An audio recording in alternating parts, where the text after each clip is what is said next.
ఏయ్ బాబు లేవ్. ఏ బాబు. రాధిక లేచిన ఈరోజు కూడా లేచి గరం గరం నీళ్ళు తాగి సప్పుడు తాకుండా డోర్ పెట్టి ఎవరు లేవకుండా ఇక స్టార్ట్ అయిపోయిన రాధిక. నేను నడుచుకుంటా ఇక సీదా షూ వేసుకొని వెళ్ళిపోయినా. యాప్ ఓపెన్ చేసి యాజ్ యూజువల్ మనం ఏం చేసినామంటే స్టెప్ కొని స్టార్ట్ చేసేసినాం.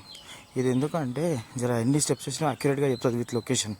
సో మనం దీన్ని స్టార్ట్ చేస్తాం అనమాట. ఇక స్టార్ట్ చేసిన తర్వాత సీదా ఏం చేసినా రోడ్డు మీద వెళ్ళిపోయినా. రోడ్డు మీద వాకింగ్ చేసుకుంటూ పోయినా. ఈరోజు జర పబ్లిక్ ఎక్కువ ఉంది, అయినా ఏం పర్లేదు. ఇక నాకు కొద్దిగా భయమైంది. భయం అయితే ఏం చేస్తుంది సార్ రాధిక, నేను హనుమాన్ చాలీస్ పెట్టుకుంటా. అసలు భయం ఎందుకంటే చెప్పాలి రాధిక, నేను ఈ హనుమాన్ చాలీస్ పెట్టుకొని జై శ్రీరామ్ అనుకొని చూపిస్తా చూడు, ఇట్లుంటుంది పరిస్థితి ఆడ.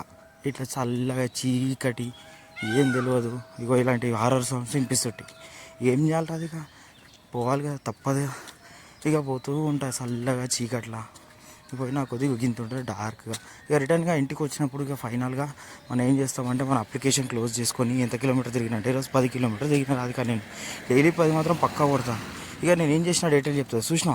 What a workout you deserve a break అంట. ఇక మనం బ్రేక్ఫాస్ట్ చేస్తాం, ఇది మన బ్రేక్ఫాస్ట్. దీన్ని గప్ప గప్ప గప్ప తలిగిచ్చేసి 4 ఇడ్లీ దీనికంటే ఎక్కువ శక్తి ఉంటుంది. ఇక తీదా మన ఆఫీస్కి స్టార్ట్ అయిపోతాం. ఆఫీస్కి స్టార్ట్ అయిపోయి ఇక డే రన్ చేసినాం. ఒక ఆఫీస్లో సెల్ఫీ దిగినాం. ఇది డే 2 సెల్ఫీ రాధిక. సరే మళ్ళీ.